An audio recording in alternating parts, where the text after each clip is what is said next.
दोस्तों एक बार फिर से आपका स्वागत है हमारे न्यू चैनल पॉलिटिकल एनालिसिस पे। आज का ये जो वीडियो है बहुत ही इंपॉर्टेंट होने वाला है। बंगाल में मुर्शिदाबाद में क्या कुछ हुआ आपको पता होगा, उसी पे डिटेल में हम बात करेंगे, तो वीडियो को अंत तक जरूर देखिएगा। दोस्तों जैसे कि आपको पता है, वक्फ बोर्ड अमेंडमेंट बिल 2025 पास हुई पार्लियामेंट से। सभी जगह मतलब प्रदर्शन हुए, दंगे तो नहीं कहूँगा, प्रदर्शन हुए, लेकिन दंगा कहीं भी देखने को नहीं मिला। ना ही मुंबई में दंगा देखने को मिला, किसी गाड़ी में आग नहीं लगे, ना ही किसी हिंदू के घर को तोड़े गए। शांतिपूर्ण हुए थे। थोड़ा मोड़ा उग्र होने का कोशिश हुआ था, लेकिन वहाँ के जो सरकार है महाराष्ट्र के, उसने ठंडा कर दिया था।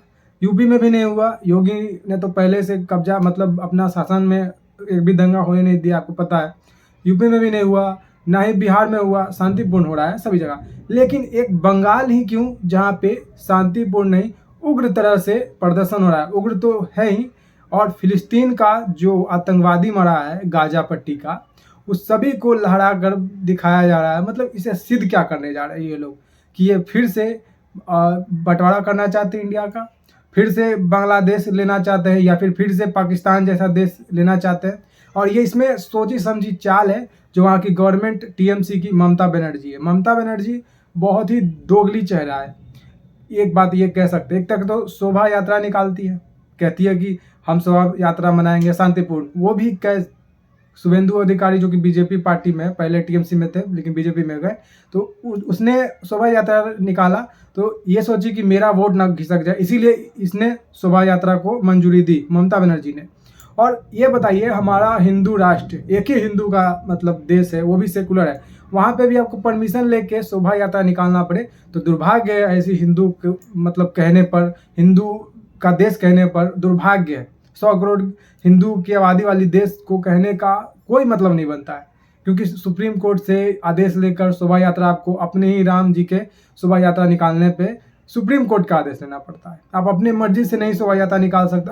अगर बंगाल में है तो, यूपी में ऐसा नहीं होता है, ना ही बिहार में ऐसा होता है। सभी जगह शोभा यात्रा निकलते हैं, कहीं पे भी परमिशन नहीं लेना पड़ता है। आखिर बंगाली क्यों? वहाँ पे ढेला पत्थर सब चीज चलता है राम जी के शोभा यात्रा में, आपको पता है, हमेशा दंगा होता है। और बोला जाता है ममता बनर्जी की तरफ से कि हिंदू बहुमूल्य इलाका में शोभा यात्रा हिंदू का नहीं जाएगा। क्यों भाई? हिंदू बहुमूल्य इलाका में जो मुस्लिम है उनका शोभा यात्रा जाता है, लेकिन हिंदू का नहीं जाएगा। अभी मुर्शिदाबाद में क्या हुआ, ट्रक में, बस में, गाड़ी वाले जो मतलब जा रहे हैं रोड पर, उनका गाड़ी फोड़ा गया। बाकायदा भीड़ आकर गाड़ी तोड़ी, 4-5 की भीड़ थी, वहाँ पे आके सब गाड़ी तोड़े। और सभी ये जो दंगाई है, 15 से लेकर 10 साल के बीच के ये दंगाई हैं, और 20 साल के नीचे के जो कि नाबालिग में आते हैं, 18 साल के नीचे नाबालिग में आते हैं। तो 18 साल के नीचे और 10 साल की उम्र तक के जो ये सब दंगाई है, युवा पीढ़ी सब मिलकर दंगा कर रही है। क्यों? क्योंकि सोचा समझा चाल है। इस पर तो कानूनी कार्रवाई भी नहीं हो सकता है उस तरह से, जो कि बालिग होकर जो दंगा करते हैं बालिग में, वो उस पर जो कार्रवाई होता है उस तरह से नाबालिग में तो नहीं कार्रवाई हो सकेगा। और बोला जा रहा है टीएमसी की ओर से कि बीएसएफ ये बॉर्डर पार से बुलाकर बांग्लादेशी रोहिंग्या को बुलाकर दंगा करवा रही है। बीजेपी तो वहाँ अपना मतलब सरकार बनाई हुई नहीं है, तो इनके पास कहने का कोई मौका नहीं है, तो बीएसएफ को बदनाम कर दिया।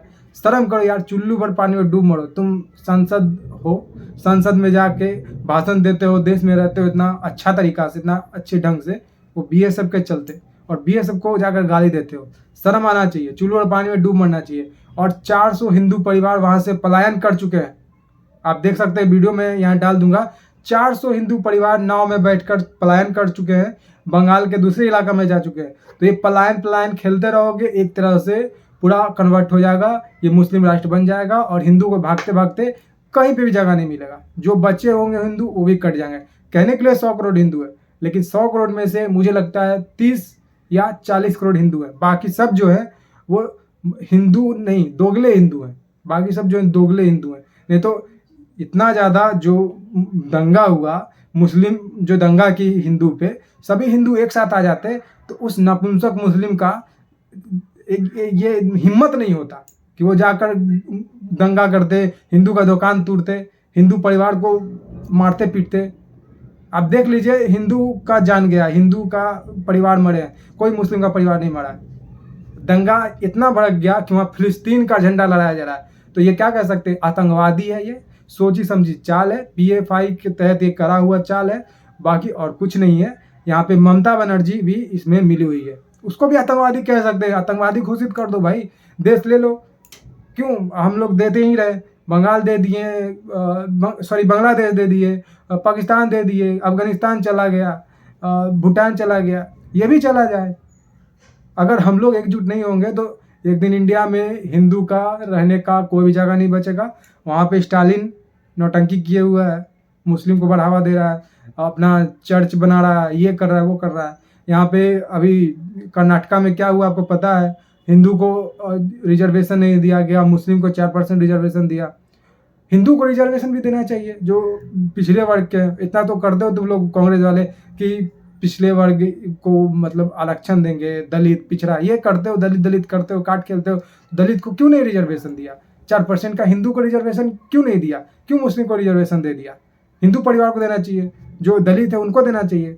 अभी सभी आँख खोलो, कांग्रेस दोगली सरकार है और तुम लोग देखो अपना वोट का पावर। अगर तुम लोग ऐसे ही करते रहे, एक दिन इसमें मुस्लिम राष्ट्र होना तय है और हिंदू को भागने के लिए कहीं भी जगह नहीं मिलेगा।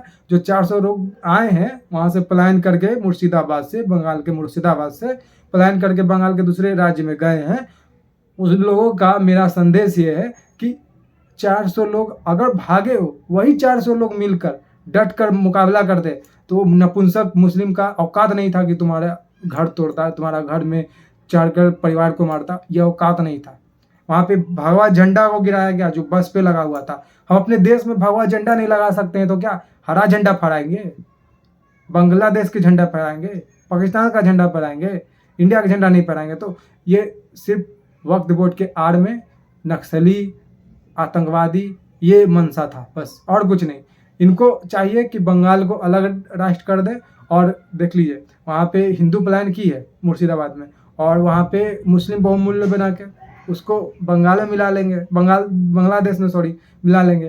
तो ऐसा करते करते सभी बंगाल के इलाके मुस्लिम बहुमूल्य होते जाएंगे और एक दिन ऐसा आएगा कि कहेगा वहाँ के आतंकवादी, ममता बनर्जी कहेगी कि इसको मुस्लिम राष्ट्र घोषित कर दे, इसको इंडिया से अलग कर दिया जाए।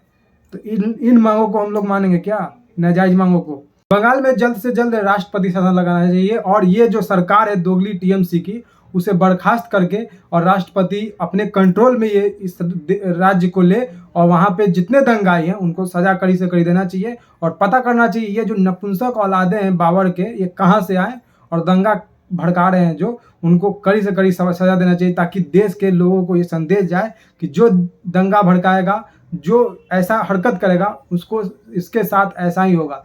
तुम वक्फ बोर्ड के खिलाफ विरोध कर रहे हो, रोड पर आ रहे हो, तो रोड पर आके प्रदर्शन करो, हक है संविधान में। लेकिन संविधान में ये हक नहीं है कि किसी का गाड़ी जला दो, किसी का घर तोड़ फोड़ दो, किसी का दुकान में आग लगा दो। ये संविधान में बाबा साहब अम्बेडकर ने नहीं लिख कर संविधान गए हैं। और बाबा साहब अम्बेडकर का आज जयंती भी है, तो ये जो घूमते रहते हैं ना लेकर संविधान काट खेलते रहते हैं, उनको क्यों नहीं मतलब दिखा कि बंगाल में क्या हो रहा है? ये देखिए राहुल गांधी कुछ नहीं बोला, मायावती कुछ नहीं बोली, अखिलेश यादव कुछ नहीं बोला, अभी लालू के सुपुत्र वो कुछ नहीं बोला। वो का तो बोल रहे थे कि डस्टबिन में बिक देंगे, ये जो कानून है इसको डस्टबिन में बिक देंगे जब सीएम हम बन जाएंगे बिहार के। तुम सीएम नहीं बन सकते हो, नौवीं फेल। पहले जाकर अपने ऊपर काम करो कि कैसे बोला जाता है, फिर सीएम बनने का ख्वाब देखना। तो ये सब कहाँ है सेकुलर लोग जो कि कहते हैं कि जो इंडिया है सभी का है, तो सभी का में तो हिंदू भी आता है, तो हिंदू के लिए क्यों नहीं आवाज उठा? यही मुस्लिम के साथ अगर हिंदुओं ने किया होता तो यकीन करिए मेरा, ये जो सब जो जितने इंडिया गठबंधन वाले लोग हैं वो कुत्ते का तरह आकर भाव भाव करते रहते टीवी पर। अब ये नहीं दिख रहे हैं। और सो कॉल्ड जो बोलते हैं अपने आप को हिंदू, दोगले हिंदू, वो भी नहीं अब आ रहे हैं। क्यों? क्योंकि यहाँ पे अभी दंगा मुस्लिम कर रहे हैं, हिंदू तो दंगा नहीं कर रहा है, हिंदू तो भाग रहा है, पलायन कर रहा है। इनको तो चाहिए कि हाँ हिंदू भाग रहा है, बहुत अच्छा हो रहा है, अब मुस्लिम राष्ट्र बनेगा, शासन करने में तो बनेगा। जो सीट आती है मुस्लिम को, मुस्लिम वोट भी तो करेंगे।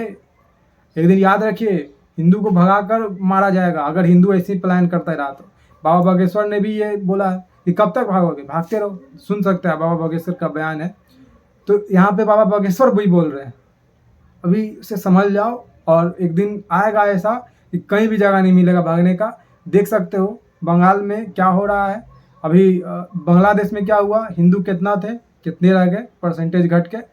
पाकिस्तान में देखो कितना परसेंट हिंदू था, कितना घट के हो गया। अब अफगानिस्तान में सेम देख लो, यहाँ पे हिंदू कितना था, कितना परसेंट घट के हो गया। पूरा डाटा है, गूगल करके देखो, पता करो कि क्या हो रहा है। मत ऐसा मत करो कि हिंदू क्या मतलब ये सेकुलर देश है, सेकुलर देश कुछ सेकुलर नहीं है। सिर्फ और सिर्फ मियाँ को बसाने के लिए, हिंदू राष्ट्र खत्म करने के लिए, मुस्लिम राष्ट्र घोषित करने के लिए ये साजिश है, बस और कुछ नहीं। और कहाँ गए वो रवीश कुमार यूट्यूबर जो बोलते हैं कि हिंदू के शोभा यात्रा में गाली गलौज हुई, ये हुई बंगाल में, वो हुआ। हिंदू के शोभा यात्रा में, बंगाल में जो हिंदू का शोभा यात्रा निकला था, वहाँ पे गाली गलौज तो इनको नजर आ रहा था रवीश कुमार को। यूट्यूब पे जाकर देखिएगा, वीडियो बना हुआ है इस दोगले आदमी का। लेकिन अभी जो बंगाल में हिंदुओं का पलायन हो रहा है, उसके ऊपर ये दोगला रवीश कुमार कुछ नहीं बोल पाया, कुछ वीडियो नहीं आया। और वो जर्मनी में जो बैठा हुआ है, दोस्तों ये हो रहा है, वो हो रहा है, कुछ नहीं करा, वो भी नहीं वीडियो बनाया। डिक्टेटर जो मोदी को बोलते नहीं थकता था, पूरा प्लानिंग था कि बीजेपी को ना आने दे, बीजेपी का जो मोदी है वो प्रधानमंत्री ना बने। लेकिन तुम दोगले लोग जितना भी करते रहो, ये जो होना वही है जो लिखा है। लेकिन अभी से भी तुम लोग नहीं सुधरे तो हिंदू के साथ इससे भी बद से बदतर होगा। और हिंदू को जागना चाहिए, अपने आप को समझना चाहिए कि अपने पावर को समझना चाहिए। डर के कब तक भागते रहोगे, कहाँ तक भागोगे, ये समझो, जानो अपने ताकत को और लड़ो, हथियार रखो अपने पास। इन जैसे दोगले जो लोग हैं वो आते हैं, धरकर काट दो फाड़ कर दो, लेकिन छोड़ो मत। अगर ऐसी चीज करते हैं तो जरूर से करो, हथियार रखो। मीन्स अपने ऊपर जो खतरा आता है उसके लिए, ऐसे दंगा करने के लिए हथियार नहीं, अपने ऊपर जो खतरा आता है उससे निपटने के लिए हथियार रखो। एक तलवार जरूर रखो घर में, क्योंकि देख लीजिए जाकर, दुर्गा जी के पास भी त्रिशूल है, एक हाथ में त्रिशूल है, एक हाथ में भी फूल है। नारायण के पास देख लीजिए, एक हाथ में चक्र है तो एक हाथ में फूल है। सभी देवता के पास देख लीजिए एक न एक शस्त्र है। आप भी शस्त्र रखिए अपने ऊपर जो भी खतरा है उसे डिफेंड करने के लिए। आज के इस वीडियो में यहीं तक। अगर आप इस चैनल पर नए हैं तो चैनल को लाइक से सब्सक्राइब जरूर से करिएगा और कमेंट करके जरूर बताइएगा क्या आप सोचते हैं, जो मुर्शिदाबाद बंगाल के दंगे जो हुए उससे आप क्या सोचते हैं, क्या सीखे आप, आपको क्या करना चाहिए, जरूर कमेंट करके बताइएगा। फिलहाल आज के इस वीडियो में इतना ही। जय हिंद, वंदे मातरम, जय श्री राम।